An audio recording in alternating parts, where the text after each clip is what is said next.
ప్రళయం అంటే ఏమిటో ఇంతకుముందు చేసిన వీడియోలో వివరంగా తెలుసుకున్నాం. ప్రళయం జరిగినప్పుడు ఎలాంటి పరిస్థితి ఉంటుందో తెలపడానికి పోలికతో కూడిన మరో ఉదాహరణ. ప్రాపంచిక ఆత్మ యొక్క ధ్యాసను ఒక రబ్బర్ తాడు అనుకోండి. ఆ తాడు చిత్రపటంలో చూపించిన జ్ఞాపకాల పుస్తకం డీనకు కట్టబడి ఉంది అనుకోండి. అంటే ప్రాపంచిక ఆత్మ తన ధ్యాసను డీపై పెట్టి దానికి అతుక్కుపోయి ఉంది అనుకుంటే, అలవాటుగా మారిన ఆత్మ యొక్క ధ్యాసనే ఆ రబ్బర్ తాడు లాంటిది. ప్రాపంచిక ఆత్మ యొక్క ధ్యాసను డీ నుండి బలవంతంగా విడిపించి హృదయం మీద స్థిరంగా ఉంచాలని అనుకుంటే ఏం చెయ్యాలి? ప్రాపంచిక ఆత్మ యొక్క ధ్యాసను డీ నుండి విడిపించడానికి బలంగా లాగుతూ ఉండాలి. అప్పుడు ఆ రబ్బర్ తాడు కొంత దూరం వరకు సాగుతూ పోయి ఏదో ఒక దూరంలో అది టప్మని తెగిపోతుంది.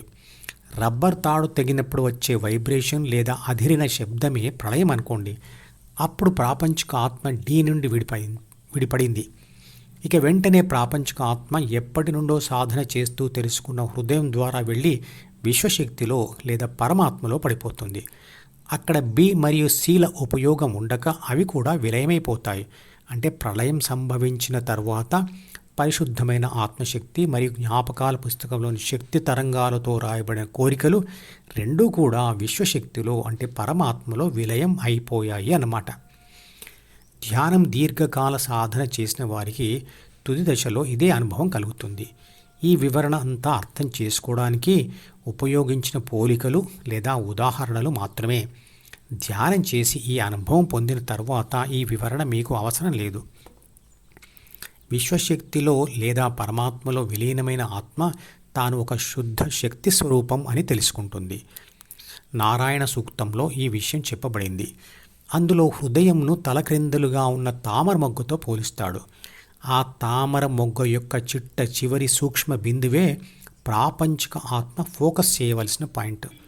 అక్కడే ఎక్స్ప్లోజన్ లేదా ప్రళయం లేదా తుఫాన్ సంభవిస్తుంది.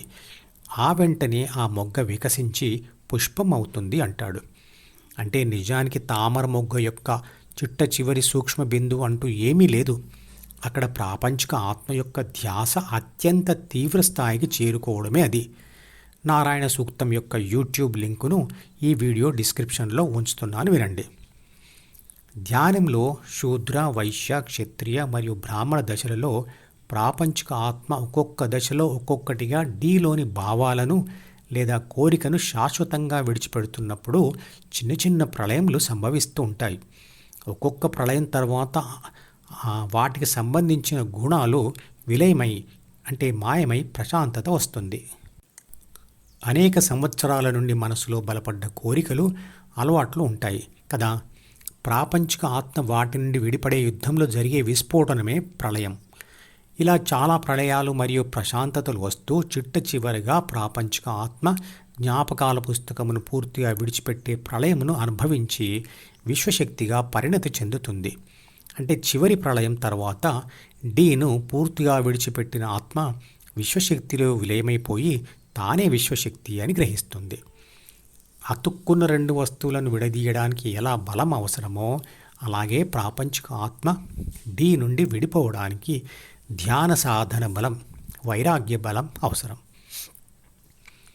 మానసికంగా కుంగిన వాడికి పనిలో ఓటమి ఎక్కువగా కలుగుతుంది. ఎందుకు అంటే గత అనుభవాల సమాచారమును మరియు కోరికలను ప్రస్తుతం చేస్తున్న పనిలో కూడా మననం చేస్తూ ఉండడం వల్ల, అంటే ఆలోచిస్తూ ఉండడం వల్ల, అందువల్ల భవిష్యత్తులో ఆ పని వల్ల వచ్చే ఫలితం మీద అనుమానం లేదా భయం ఏర్పడుతుంది.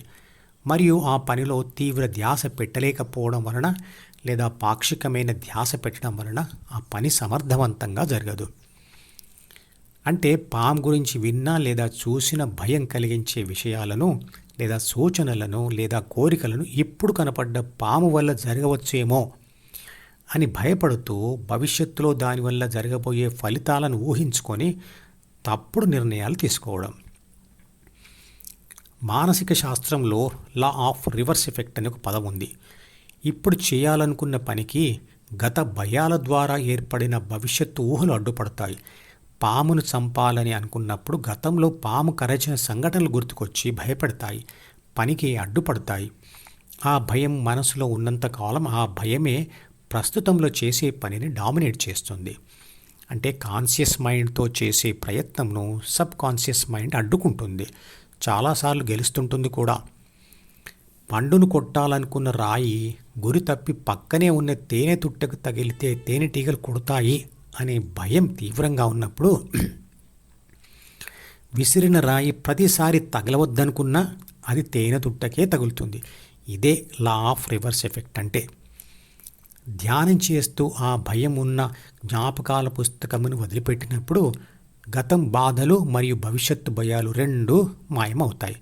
కాబట్టి అనుకున్న పనిని ధైర్యంగా సంపూర్ణ విశ్వాసంతో చేయవచ్చు. దానికి ప్రకృతి సహకరిస్తేనే గెలుపు వస్తుంది. మధుపదం యూట్యూబ్ ఛానల్లోని ప్రతి వీడియోకి ఒక నెంబర్ ఇవ్వబడింది. 1వ నంబర్ వీడియో నుండి మొదలుపెట్టి వరుసగా చివరి వీడియో వరకు చూస్తేనే ఆత్మశాస్త్రం సంపూర్ణంగా అర్థమవుతుంది. ఈ వీడియో డిస్క్రిప్షన్లో ఉంచిన మధుపదం ప్లేలిస్ట్ లింక్ ద్వారా అన్ని వీడియోలు వరుసగా చూడవచ్చు.